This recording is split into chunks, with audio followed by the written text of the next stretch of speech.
امروز قراره با هم تفاهم بزنیم. آماده ای؟ بریم. این هفته چه مجازاتی قرارشن بچه‌ها؟ نمیشه که آدم‌ها میخوام بدونن.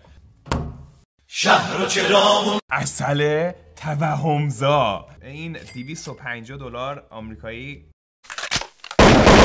چیشه مرباست. این مرباسی خیارشوره. جای مناسب. خب بگو باشه. پله پنجم. سوم. پله اول.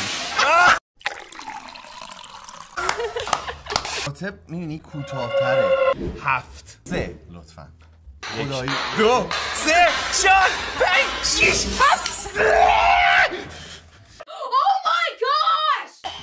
این چیه؟ این سه تو دعوا نمیشکنه کلن. چی تو؟ من مختارم، پسر ابو عبید صحفی. یه ذره بیشتر دیگه آقای ما. نمیمونه رو قاشق. میخوام یه ذره نکنه ما رفتیم خونه تا یهو